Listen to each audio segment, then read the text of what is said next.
Welcome back dear student. स्वागत है आपका lecture series employment law unit 3 हम पढ़ रहे थे, जिसका टाइटल था सोशल सिक्योरिटी लेजिस्लेशन।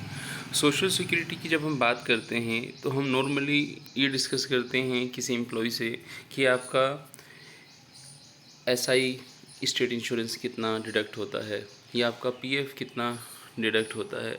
तो ये जो एसआई है इसको हम कम्प्लीटली बोलते हैं एम्प्लॉय स्टेट इंश्योरेंस।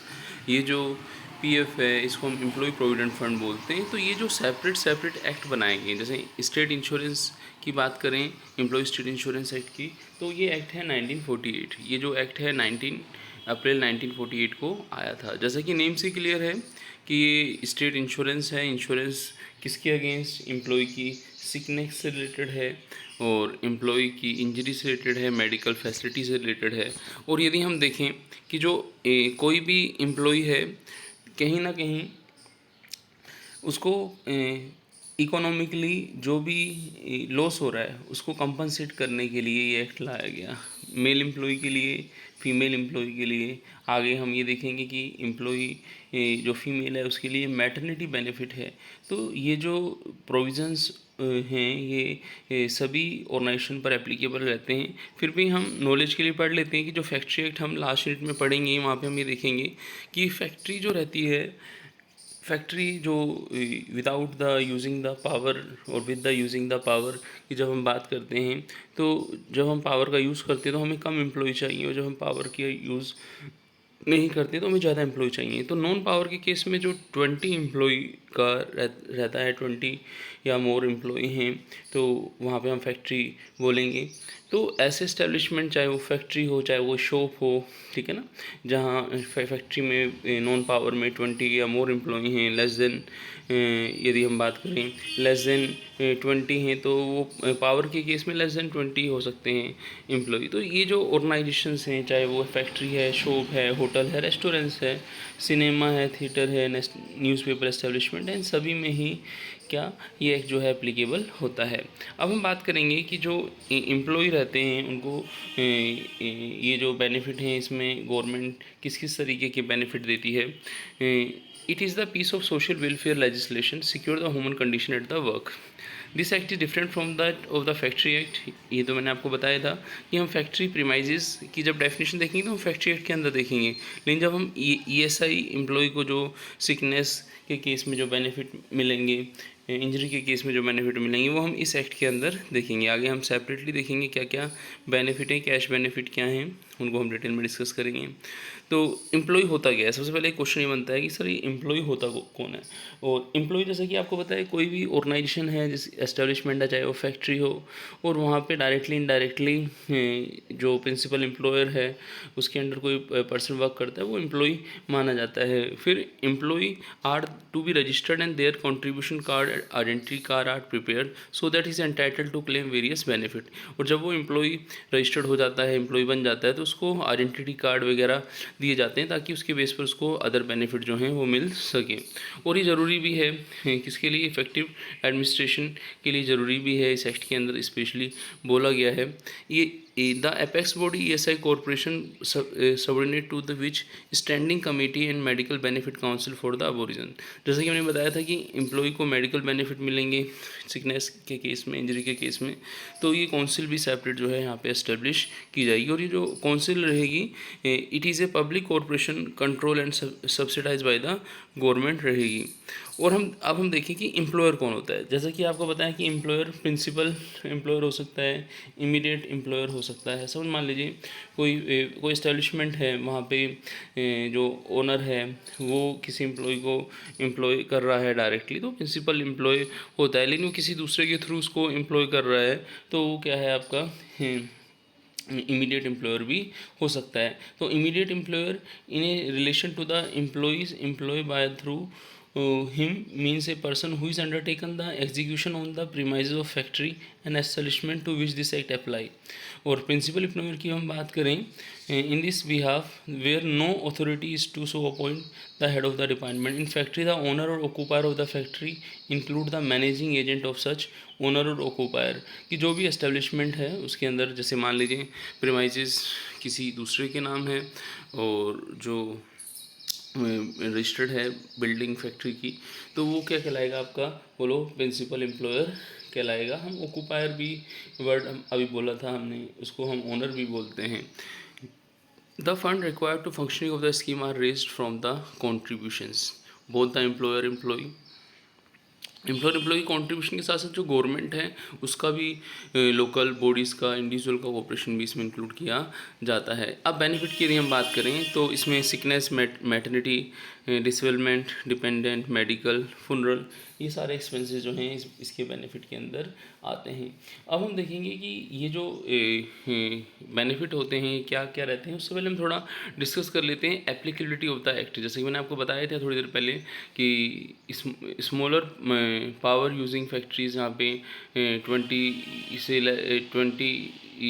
एम्प्लॉई या 20 से लेस एम्प्लॉई हैं, और नॉन पावर के केस में जो है non power using factories employing 20 और मोर पर्सन, शॉप हैं, होटल है, रेस्टोरेंट है, सिनेमा है, न्यूज़पेपर एस्टेब्लिशमेंट है, और रोड मोटर ट्रांसपोर्ट भी इसके अंदर आएगा जिसमें 20 और मोर पर्सन रहेंगे। ये एक्ट जो है कहाँ पे अप्लाई नहीं होता, तो ये अप्लाई रेलवे या सीजनल फैक्ट्रीज़ हैं। सीजनल फैक्ट्री जैसे कि आप ये देखें कि ऐसी फैक्ट्री जो 12 महीने वर्क नहीं होता, जहाँ पे 6 मंथ वर्क होता है, वहाँ पे भी ये देखा जाता है।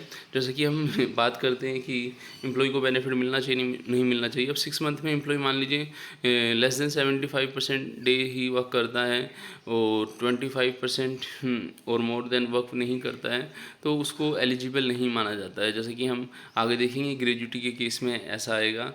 इसको हम ऐसे समझ सकते हैं जैसे कि हम अपनी क्लास में हम देखते थे, याद करो, कि 75% अटेंडेंस ज़रूरी है। ऐसे ही सीनियर एस्टेब्लिशमेंट में जो एम्प्लॉई है उसकी 75 एंड अबो यदि प्रेजेंट है तो, और एब्सेंट जो है 25% से लेस है, तो वो एलिजिबल है ग्रेजुटी के लिए। तो ये जो ऑर्गेनाइजेशन है, चाहे माइन हो, रेलवे हो, सिग्नल फैक्ट्रीज़ हैं, वहाँ पे ये जो एक्ट है ये अप्लाई नहीं होता है। और देखो जो स्टेट गवर्नमेंट है वो नोटिस के through, after giving 6 month notice of its intention to do so in official gazette, तो जो स्टेट गवर्नमेंट है एस्टेब्लिशमेंट्स की जो लिस्ट है उसमें चेंजेस भी कर सकती है। देखो बेनिफिट हमने ऊपर शॉर्ट में देखे थे कि मेडिकल बेनिफिट होते हैं, ठीक है ना। तो ऐसे ही हम इन बेनिफिट को थोड़ा समझ लेते हैं, इसके अंदर क्या क्या इंक्लूड किया जाता है। जैसे मेडिकल बेनिफिट के अंदर हम देखें तो जो भी ईएसआई की डिस्पेंसरी हैं, 700+ सेंटर हैं, उसके हॉस्पिटल हैं, सुपर स्पेशलिटी सर्विसेज है, तो वहाँ पे मेडिकल सर्विस जो है अवेलेबल होती है। Full medical facility for the self and dependent are admissible from the day 1 of the entering the insurable employment. तो जैसे ही एम्प्लॉई एग्रीमेंट के अंदर आता है तो वो और उसके डिपेंडेंट हैं, मे बी उसकी वाइफ हो, आपके माइनर चाइल्ड हों, तो उनको ये बेनिफिट जो है मिलता है। एलिजिबिलिटी हम देखें मेडिकल बेनिफिट की, तो हमने देखा ही था कि from the day 1 of the entering the insurable employment, ये जो अपना कॉन्ट्रैक्ट है उसके अंदर आती है, उसको खुद को सेल्फ और उसके जो डिपेंडेंट हैं, स्पाउस है, पेरेंट्स हैं, चिल्ड्रन हैं, ठीक है ना, खुद के हैं, अडॉप्टेड हैं, तो उनको ये बेनिफिट मिलेगा। तो ये जो लिमिट है, ये ध्यान रखिएगा, कंट्रीब्यूशन की जो लिमिट रहती है उसमें एक अमाउंट रहता है। जैसे कि पहले हम देखें इनिशियल स्टेज में अमाउंट 1220 पर एनम था, ठीक है ना, उसमें जो मेडिकल बेनिफिट मिलता था। अब ये जो रेट है रिवाइज होती रहती है। तो हमने मेडिकल बेनिफिट को हमने देखा। फिर आता है सिकनेस बेनिफिट, जैसे कि नेम से क्लियर है ना। सिकनेस बेनिफिट क्या रहता है, सिकनेस और एक्सटेंडेड सिकनेस बेनिफिट भी हम इसे बोलते हैं। जैसे कि नेम से क्लियर है कि एम्प्लॉय जो रहता है मे बी सिक हो, तो उस केस में वो अपनी ड्यूटी से एब्सेंट हो, तो ऐसी स्थिति में जो उसको बेनिफिट होगा एडमिसिबल, वो क्या होगा, the benefit become admissible only after an insured has paid contribution for at least 78 days in contribution period of 6 month.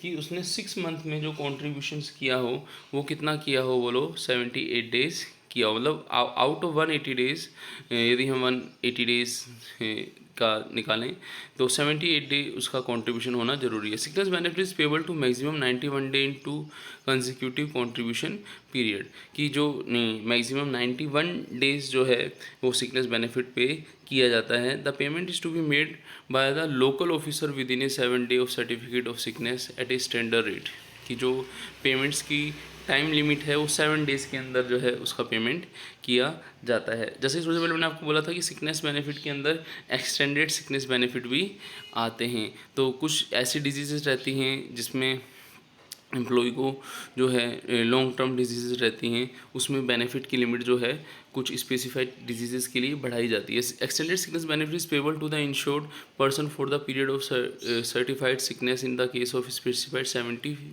34 long term disease. तो उनका जो लिस्ट है उसके अंदर वो डिजीज़ फॉल होती है तो उसके लिए एक्सटेंडेड सिकनेस बेनिफिट भी मिलता है। For entitlement of this benefit an insured person should have to be insurable employment for at least 2 years. और इसके लिए जैसा कि हमने पहले देखा था 6 मंथ में 78 डेज़, तो यहाँ पे जो है 2 ईयर्स के अंदर जो उसका कॉन्ट्रीब्यूशन का टाइम है वो कितना है आपका। हमने अर्लियर भी देखा था 78 डेज था आउट ऑफ 6 मंथ। तो यहाँ पे दे रखा है preceding he should have to be paid contribution for the minimum of 156 day in preceding 4 contribution period से 2 ईयर्स। हम जो 78 को 4 टाइम मल्टीप्लाई करें तो वहाँ तो नंबर ऑफ डेज़ की लिमिट ज़्यादा होती है, लेकिन यहाँ पे इन्होंने 2 ईयर्स के लिए 156 जो है वो दिए हैं। और यदि हम 78 डेज़ को 2 टाइम्स करें तो वो 156 डेज़ आता है। ESI payable for the maximum period of 2 years on the basis of proper medical certification की जो बेनिफिट रहेगा, एक्सटेंडेड बेनिफिट रहेगा, ये मेडिकल सर्टिफिकेट के बाद ही जो है पे किया जाएगा। फिर जो अमाउंट रहेगा एक्सटेंडेड सिकनेस बेनिफिट का, the amount payable in a cash as extended sickness benefit is payable with in a 7 days. तो ये 7 डेज़ के अंदर इसको पेमेंट करना होता है। ऐसे एक्सटेंडेड बेनिफिट के साथ साथ आपका एनहेंस सिकनेस बेनिफिट भी मिलता है। जैसा कि कुछ डिजीज़ेस रहती हैं जिसमें इस तरीके के ऑपरेशंस होते हैं जिसमें this cash benefit is payable to the insured person in the productive age group of undergoing sterilization operation vasectomy and tubectomy. तो इन केस में भी सिकनेस बेनिफिट जो है उनको मिलता है। The contribution is the same for the normal sickness benefit. जो earlier जो कॉन्ट्रीब्यूशन लिमिट थी वो जो है आपकी सेम ही है। Enhance the sickness benefit is payable to the IPs for the 14 day of the tuberculosis and for the 7 day in the case of vesicectomy. The amount payable is double and standard sickness benefit rate that is equal to full wages। कि जो हम benefit देंगे वो employ को उसकी wages से extra नहीं होना चाहिए। तो हमने जो बेनिफिट्स देखे थे उसमें हमने 2 बेनिफिट इसके अंदर देखे हैं, एक तो सिकनेस बेनिफिट और एक मेडिकल बेनिफिट। जो नेक्स्ट बेनिफिट है उसको हम नेक्स्ट वीडियोस के अंदर देखेंगे रिमेनिंग बेनिफिट्स के अंदर। तो यहाँ पे अपना जो स्टेट इंश्योरेंस एक्ट है उसका हमने फर्स्ट पार्ट जो है पूरा किया है। State insurance act, employ state insurance act भी बोलते हैं 1948। तो मिलते हैं इसके सेकेंड पार्ट में। थैंक्स।